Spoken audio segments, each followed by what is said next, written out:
Back to एनजीकॉन academy students. और simple harmonic motion से रिलेटेड जो हमारा सेकंड टॉपिक है वो है सिंपल पेंडुलम। तो सिंपल पेंडुलम को स्टार्ट करते हैं। सबसे पहले सिंपल पेंडुलम की कंस्ट्रक्शन को देख लेते हैं। तो सिंपल पेंडुलम एक बहुत सिंपल सी चीज है जिसमें हमारे पास एक फर्म सपोर्ट होती है। फर्म सपोर्ट के साथ हमने एक इनस्ट्रेचेबल स्ट्रिंग लगाई होती है और उस इनस्ट्रेचेबल स्ट्रिंग के साथ एक मैस अटैच हुआ होता है जिसे हम बॉब का नाम देते हैं। ठीक है। सिंपल पेंडुलम को हम एक्सट्रीम पे लेके जाते हैं तो सिंपल पेंडुलम यहां से सेकंड एक्सट्रीम और मीन के बीच में वाइब्रेट करने लग जाता है और इसका मोशन जो होता है वो एक सिंपल हार्मोनिक मोशन होता है। तो simple pendulum is an example of simple harmonic motion. ठीक है। अब अगर ये सिंपल हार्मोनिक मोशन है तो इसकी कोई ना कोई जो है वो रिस्टोरिंग फोर्स भी होगी, क्योंकि हमने कहा था कि सिंपल हार्मोनिक मोशन वर्क करता है under the action of restoring force. ठीक है। तो सबसे पहले हम देखते हैं कि इसकी रिस्टोरिंग फोर्स कितनी है। देखिए, मैं कहता हूं कि मैंने इसके ऊपर फोर्स अप्लाई की और मैं इसे एक्सट्रीम पोजीशन पे ले गया। अब जब ये एक्सट्रीम पोजीशन पे था तो अब इसने यहां से फॉल करना है इस डायरेक्शन में। ठीक है। अब अगर मैं कहूं कि वेट, तो वेट इसका जो है वो नीचे की तरफ है और रीस्टोरिंग फोर्स जो है वो इसकी डाउनवर्ड है, यानी कि इस तरफ है।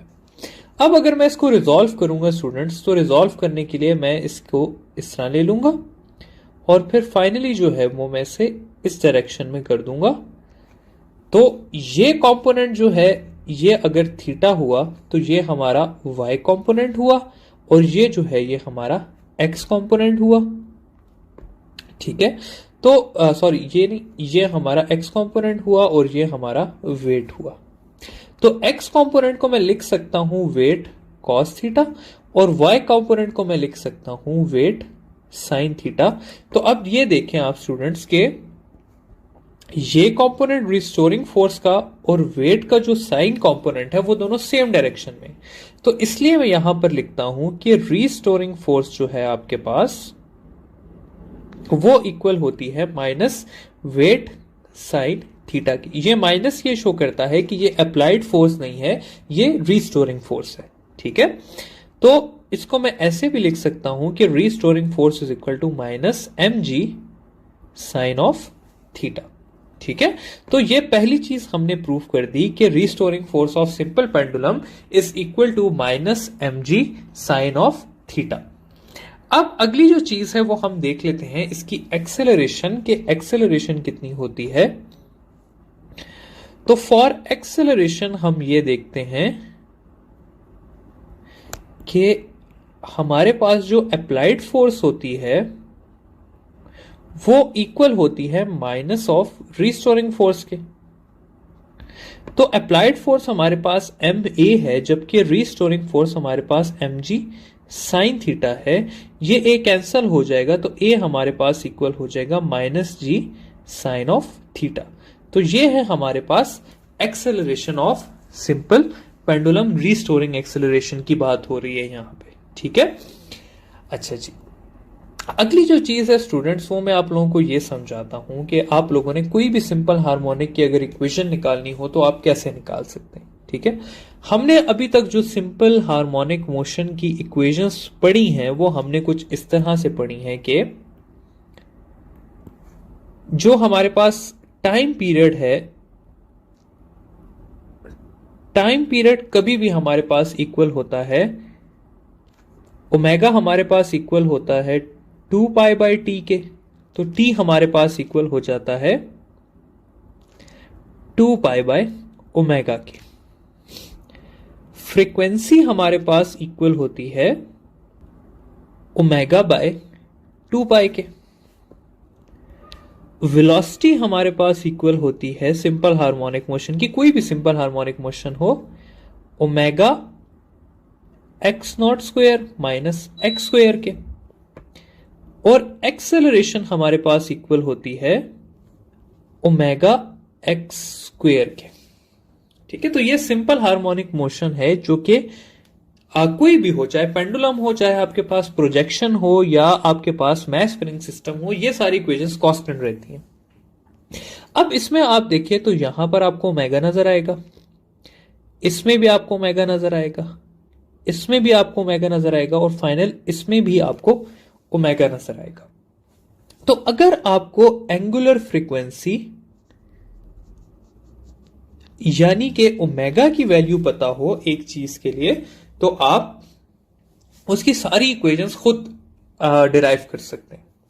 तो angular frequency for simple pendulum क्या है? तो angular frequency for simple pendulum है आपके पास √G/L। ठीक है, तो अब जब मैं ये G/L इन इक्वेशंस में डालूंगा तो फर्स्ट इक्वेशन मेरी चेंज होके हो जाएगी √2πL/G। सेकेंड इक्वेशन मेरे पास चेंज हो जाएगी 1/2πG/L। थर्ड इक्वेशन चेंज हो जाएगी whole under the root G/L x02 माइनस x²। और लास्ट इक्वेशन मेरी चेंज हो जाएगी कि acceleration is equal to √G/L x²। ठीक है, तो ये है जी स्टूडेंट्स मेरे पास कि किस तरह से मैंने सारी इक्वेशंस को चेंज कर दिया। अब हम जाते हैं बारी बारी एक एक चीज को डिस्कस करते हैं। तो सबसे पहली चीज जो आ जाती है वो आती है हमारे पास time period of simple pendulum, जो कि हमारे लिए सबसे इंपॉर्टेंट है पेंडुलम में, क्योंकि पेंडुलम और मैस स्प्रिंग सिस्टम से आपके पास सबसे ज्यादा सवाल आते हैं टाइम पीरियड से।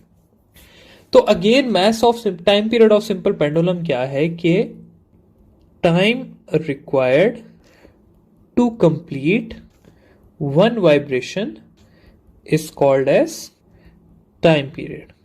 यानी कि अगर मैं पेंडुलम की बात करूं तो पेंडुलम को जब मैं यहां से ड्रॉप करूं एक्सट्रीम पोजीशन से, तो उसका एक्सट्रीम से मीन पे आना, फिर नेक्स्ट स्ट्रीम पे जाके सेम एक्सट्रीम पे वापस आना वन वाइब्रेशन कहलाता है। और इसमें जो उसको टाइम लगता है वो क्या लगता है, इसको वन टाइम पीरियड।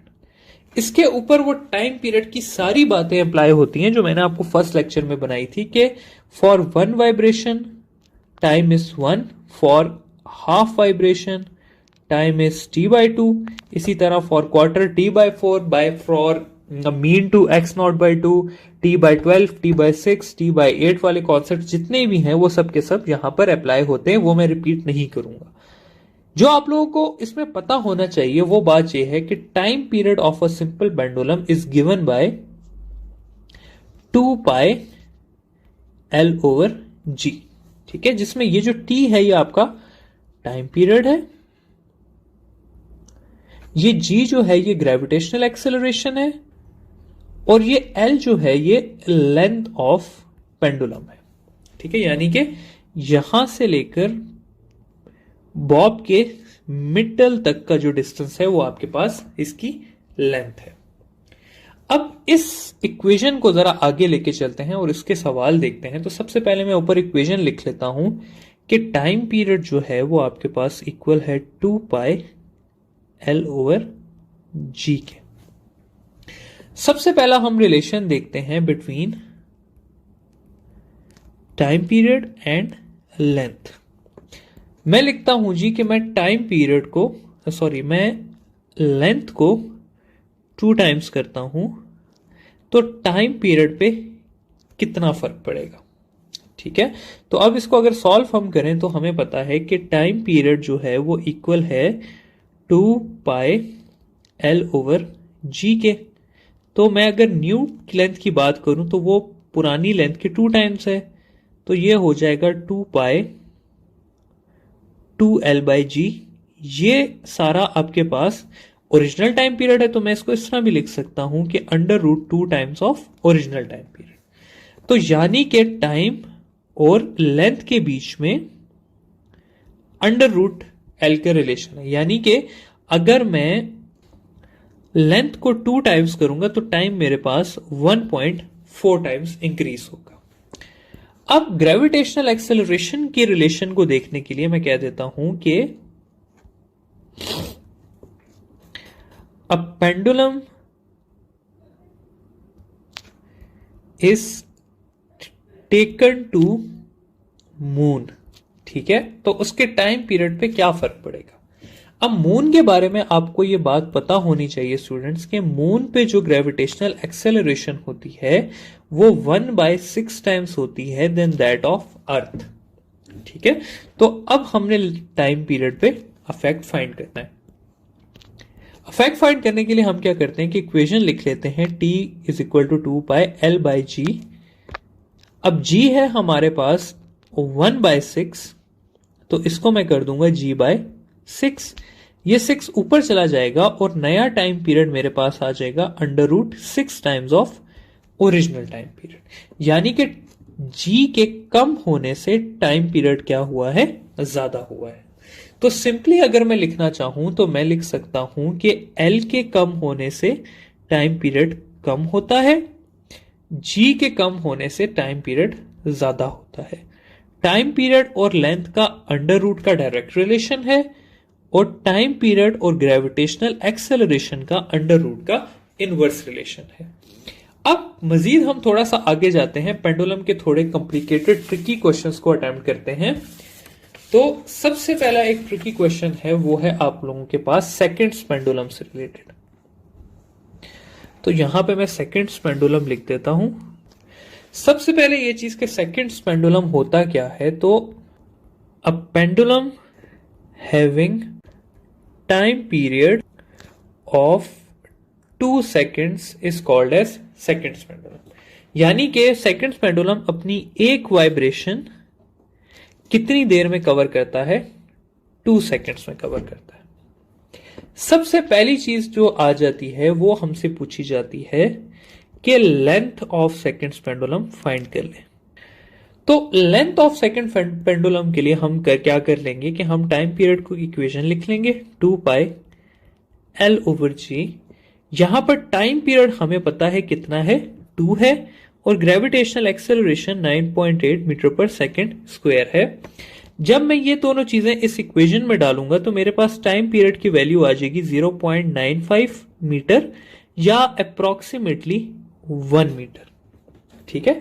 तो सेकंड्स पेंडुलम की लेंथ कितनी होती है, अप्रोक्सीमेटली 1 मीटर होती है।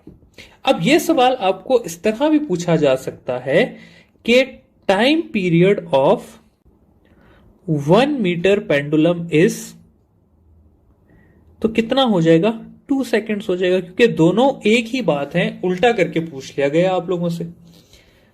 अब सेकंड सवाल आप लोगों से सेकंड्स पेंडुलम के बारे में यह पूछा जाता है कि time period of seconds pendulum on moon, ठीक है। तो इसका सवाल, इसका जवाब होगा स्टूडेंट्स 2 सेकेंड्स। आप लोगों ने सॉल्व कुछ भी नहीं करना, आप लोगों को डायरेक्ट इसका जवाब आना चाहिए 2 सेकेंड्स। सेकेंड्स पेंडुलम का हर जगह पे टाइम पीरियड कितना होगा, 2 सेकेंड ही होगा, ठीक है। अगर वो अर्थ पे है तो उसका टाइम पीरियड 2 सेकेंड। अगर मैं कहता हूं सेकेंड्स पेंडुलम एक मून पर है तो उसका टाइम पीरियड कितना है, 2 सेकेंड। अगर मैं पूछता हूं सेकेंड्स पेंडुलम आपका कहीं और है तो कितना टाइम पीरियड है, 2 ही सेकेंड्स है। अगला सवाल आप लोगों से पूछा जा सकता है कि length of seconds pendulum on moon, ठीक है। तो अब ये आप लोगों ने देखना है। अब इसमें क्या है स्टूडेंट्स के मून पे जो ग्रेविटेशनल एक्सेलरेशन होती है वो होती है अर्थ की 6। अगर मुझे टाइम पीरियड सेम रखना है तो मुझे उसकी लेंथ भी क्या करनी पड़ेगी, L/6 करनी पड़ेगी, ठीक है। तो अर्थ पे अगर उसकी लेंथ जो थी वो थी 1 मीटर, तो मून पे जब मैं उसे लेके जाऊंगा तो मुझे उसकी लेंथ करनी पड़ेगी 1/6 या 0.16 मीटर, ठीक है, तो ये 3 सवाल आप लोग जरा देख लें। सबसे पहले आप लोगों से ये पूछा जा सकता है कि length of seconds pendulum on earth तो कितनी है, 1 मीटर है। दूसरा आप लोगों से पूछा जा सकता है time period of seconds pendulum on moon, तो आंसर कितना है, 2 सेकंड्स है। फिर length of seconds pendulum on moon 0.16 है। और फाइनली स्टूडेंट्स एक सवाल और है जो आप लोगों से पूछा जा सकता है, और वो सवाल है कि time period of seconds pendulum when it is taken to moon. ठीक है, अब इसमें आप लोगों से पूछा क्या गया ये आप लोग समझे। मैं कहता हूं जी कि ये अर्थ है, अर्थ पे एक पेंडुलम है मेरे पास जिसका टाइम पीरियड 2 सेकंड है। अब इसी सेम पेंडुलम को उठा के मैं ले गया हूं मून पे, तो मैंने इसकी लेंथ जो है वो चेंज नहीं की, इसकी ग्रेविटेशनल एक्सेलरेशन g/6 हो गई है। अब हमें यह पता है कि टाइम पीरियड और ग्रेविटेशनल एक्सेलरेशन के बीच में इनवर्स रिलेशन है, तो न्यू टाइम पीरियड हमारे पास हो जाएगा √6 times of old time period. तो √6 टाइम्स ऑफ 2 होता है मेरे पास 3.4 सेकेंड्स। ठीक है, तो ये चीज आप लोगों ने ध्यान रखनी है कि आप लोगों से डायरेक्ट सवाल पूछा गया है कि ऑन मून वाला सवाल पूछा गया है या टेकन टू मून वाला सवाल पूछा गया है, क्योंकि इन दोनों के आंसर डिफरेंट होते हैं। अगर ऑन मून वाला सवाल किया गया है तो आपका आंसर 2 सेकेंड्स होगा, जबकि अगर टेकन टू मून वाला सवाल किया गया है तो आपका आंसर जो है वो 3.4 सेकेंड्स होगा। ठीक है, नेक्स्ट चीज हम देख लेते हैं। मैं कहता हूं थोड़े से सवाल और देखते हैं। सवाल है कि amplitude of simple pendulum is increased, तो टाइम पीरियड पे क्या फर्क पड़ेगा। सेकंड ये है कि steel ball is used instead of paper ball,